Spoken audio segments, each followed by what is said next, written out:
Right, coming up in this video we're going to be showing you how to strip down a 4x6 Marquee, which we put up at the weekend.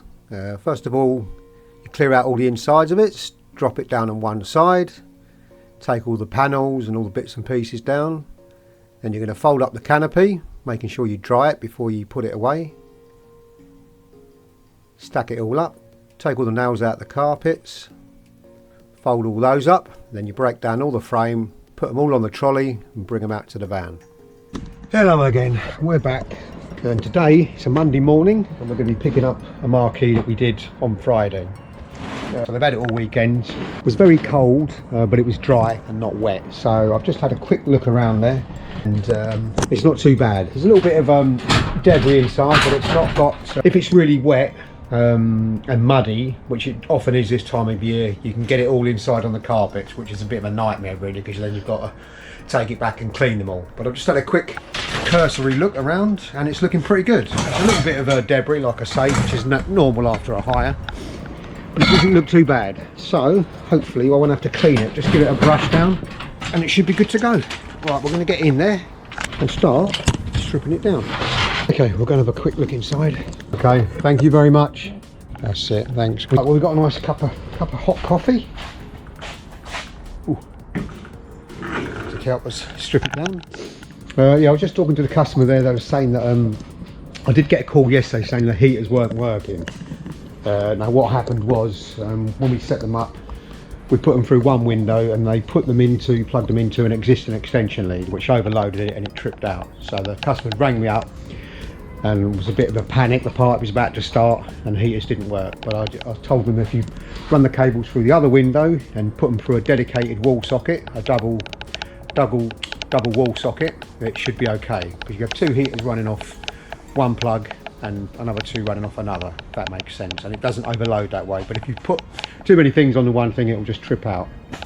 But anyway, I think they got it going. They texted me back and said everything was working, so presumably it all went okay.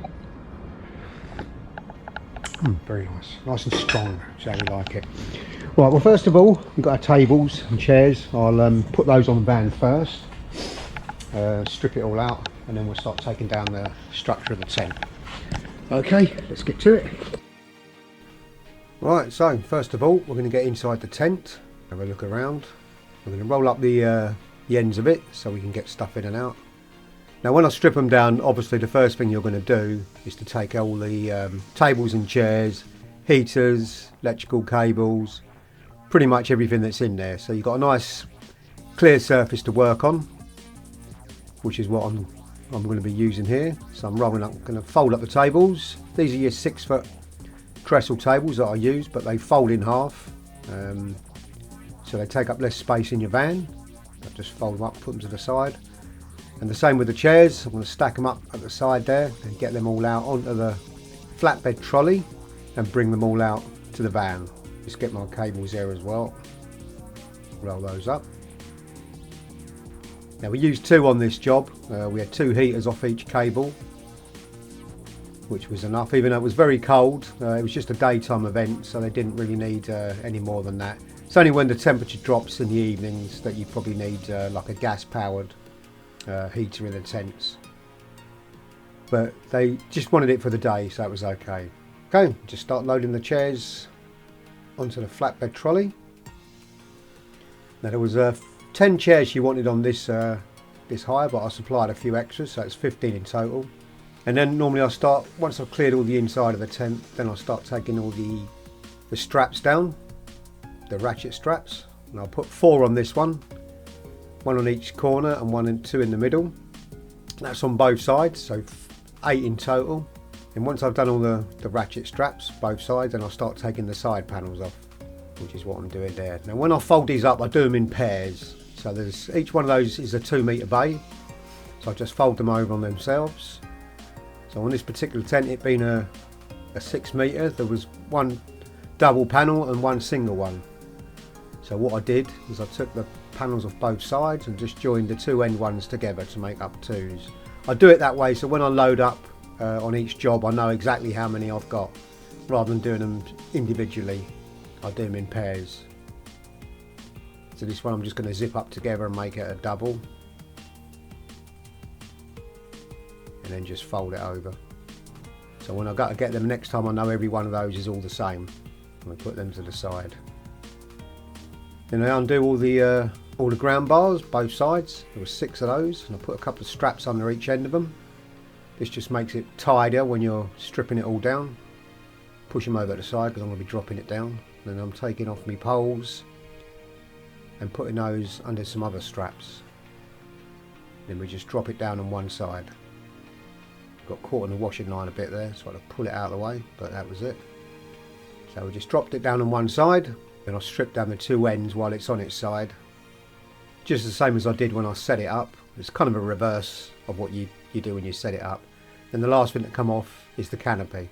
So it's kind of a reverse. So the first thing to go on is the canopy after you've built the frame, and when you're stripping it down, it's the other way. Then I just pull all the canopy out, fold it in half. Now it was quite wet, this one. It hadn't rained, but there was a lot of moisture, so I'm going over it with the towel now to keep it dry. This is to stop any mould spots. I did have a comment from Paul saying, do you get any mould, or is it easy to clean them? Well, it's not really easy to clean them, but if you put them away wet, when you next take them out, there's going to be mould on them. So I try and get as much of the moisture off it as I can. The sides are not too bad, but the canopy definitely gets a lot of mould on it.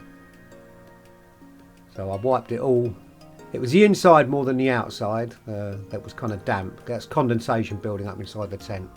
Once I've done that, I'll roll it up and I'll sort of wipe it as well as I'm going along, make sure it's sort of clean. Because the longer they're in storage, the more chance there is of them being covered in mould when you go to get them out again. So that's it. I didn't tend to wipe down the sides if they're not too wet. If they are, then I'll just quickly go over them with the towel. But in this case, they were fine. So the next thing I'll do then is take out all the nails in the carpet, which is what I'm doing there. Now the carpet was fairly clean. It had a little bit of debris on it, generally which you would get from a party, a few crisps and bits and pieces, but no spillages as such. So I just turned it over on itself, give it a good shake, and then folded it over. It didn't really need any cleaning. It wasn't wet, so that was good. Sometimes if it's wet, you're going to have to take that back and clean it before it goes back out again, which is always really tricky because this time of year you can't dry them properly. So if I pick them up and it's dry, that's a result as far as I'm concerned. And then once you've done that, then we take down the rest of the framework. Like I say, on these structures you've got 4 sets of poles, A's, B's, C's and D's, and I'll put them all together. The A's in one stack, the B's and D's in another because they're both the same size. And the C's, which are the legs, I put in another stack. So I generally have 3 stacks in total. And the D's are the sort of ground bars, so they're the same as the sort of B poles, same size, which is what I'm putting there. The A poles are slightly longer, so when you pick them up as a bunch, you can identify them pretty quickly. So that's the legs I'm doing up there, strapping them up. I use ratchet straps on these, get them nice and tight, so when I put them on the trolley, they're nice and tight and holds them all together. That's the A poles, with less of those, so it's the smallest stack. The biggest stack will be the B's and the D's. You obviously don't have to do it this way, but that's the way I'll do it.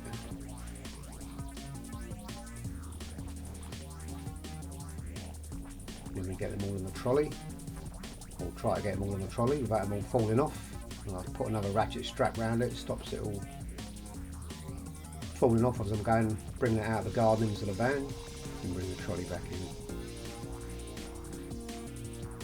And put all my bits in there, all my fixtures and fittings. Then I'll fold up the ground sheets. Give those a good shake off as well.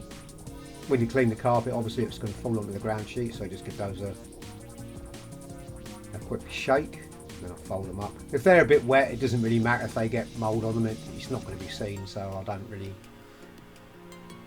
pay too much attention to the ground sheets.